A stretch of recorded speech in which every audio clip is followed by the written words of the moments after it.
ভুক্তভোগী পৰিয়ালক উচিত ন্যায় প্ৰদান কৰক। আমাৰ দাবী মানিবই লাগিব। আমাৰ দাবী মানিবই লাগিব। আমাৰ দাবী মানিবই লাগিব। জয় বৰা হৰিণে, জয় বৰা হৰিণে, জয় বৰা হৰিণে। थांनाय 22 जानुवारि खालाराव जोंनि सिमेन्ट सापरिनि सासे बर' हिन्जावसा सुश्री बसुमतारिनि फिसाजो जन्मेश्वरी बसुमतारि बे हिन्जावसाखौ गुवाहाटी नोगोरमायाव खासे मिस्ट्रि बुथारनाय जादोंमोन।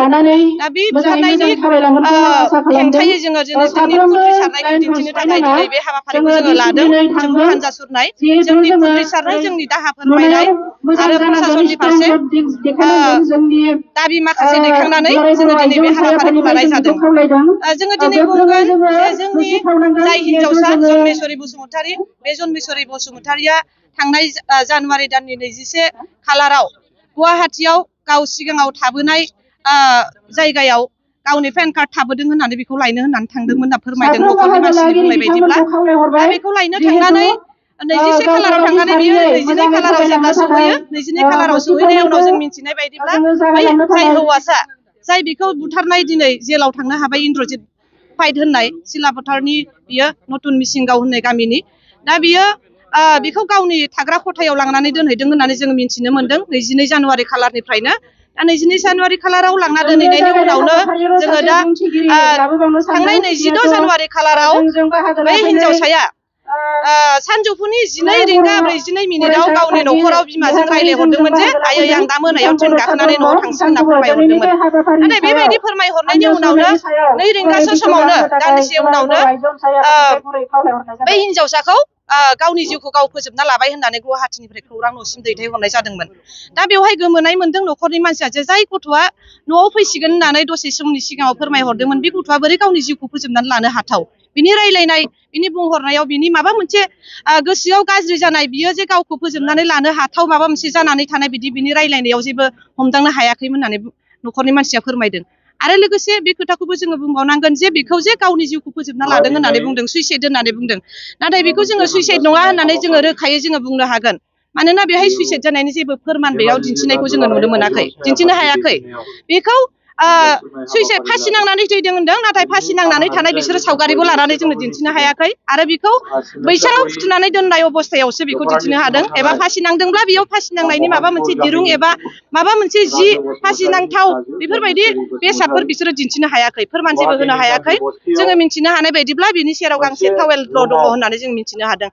दा बेयावनो माने जोङो साननो गोनां गुबै माने बाथ्राया बेयावनो जे गांसे टावेलजों सासे मानसिया बेबायदि फासि नांनानै थैनो हानाया बेथ' जाथावना नंखाया होननानै जों बुंनो हायो। ओंखायनो जोङो बेखौनो बुंगोन दिनै जों धेमाजि जिल्ला दुलाराय बर' आइजो अनसाय आफादनिफ्राय जों बेखौनो दाबि दैखांगोन जे जोंनि सासे फिसा हिन्जावखौ दिनै गुबुन जायगायाव माबा मोनसे खामानियाव थांनायाव बेहाय बिनि जेबो रैखाथि गैयै बेखौ गावनि मोजां मोननाय सेंग्रायानो बेखौ माखासे परिकल्पना खालामनानै बेखौ दिनै बुथारबाय, खास्रि बिस्रि बिनि जिउखौ फोजोबस्रांबाय। दा बिनि हेंथायै जोङो दिनै जोङो जोंनि खुद्रिसारनायखौ जोङो दिन्थिनो थाखाय जोङो दिनै बे हाबाफारिखौ लानाय जादों। जोङो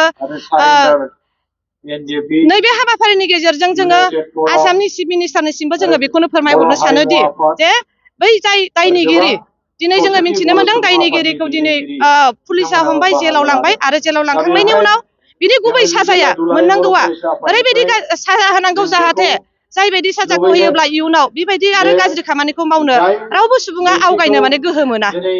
बेखौनो जोङो जोंनि जिल्ला आइजो अनसाय आफादनिफ्राय बेखौ जोङो दाबि दैखांदों। आरो लोगोसे हिन्जावसानि न'खरा जाहाथे न्याय मोनो बेखौ जोङो डिमान्ड जोङो खालामनानै दिनैनि बे हाबाफारिखौ लानाय जादों।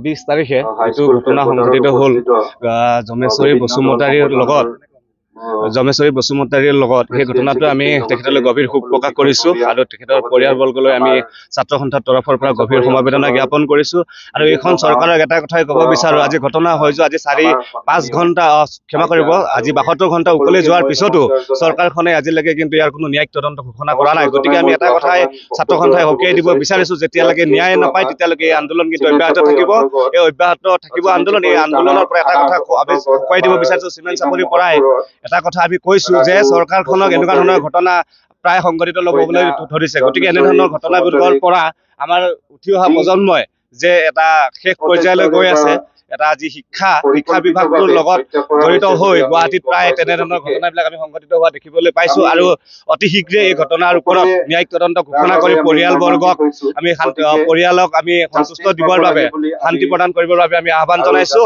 আৰু ছাত্ৰ সন্থাই এটা কথা কৈছোঁ যেতিয়ালৈকে এই ন্যায়িক তদন্ত নহয় তেতিয়ালৈকে কিন্তু এই আন্দোলন অব্যাহত ৰাখিম আৰু আমি চিমেণ্ট চাপৰি খেলপথাৰৰ পৰা সকীয়াই দিব বিচাৰিছোঁ গণতান্ত্ৰিকভাৱে আন্দোলন হ'ব আৰু এই আন্দোলন যেতিয়ালৈকে এই ন্যায়িক তদন্ত নহয় তেতিয়ালৈকে কিন্তু এই আন্দোলন অব্যাহত থাকিব আমি এইটো কথাই আপোনালোকৰ আগত দিছোঁ জ্ঞাপন কৰিছোঁ আৰু যিটো নেকি গুৱাহাটীৰ নিচিনা মাজমজিয়া গুৱাহাটীৰ দৰে চহৰত আমাৰ জন্মেশ্বৰী নৃশংসভাৱে হত্যা কৰা হ'ল তাৰ বাবে আমি ডেকাৰগাঁও আঞ্চলিক TMPকে তৰফৰ পৰা তীব্ৰ গৰিহণা দিছোঁ আৰু দোষীক ইতিমধ্যে আমি গ্ৰেপ্তাৰ কৰিছোঁ বুলি গম পাইছোঁ অকল গ্ৰেপ্তাৰতে সীমাবদ্ধ নাৰাখি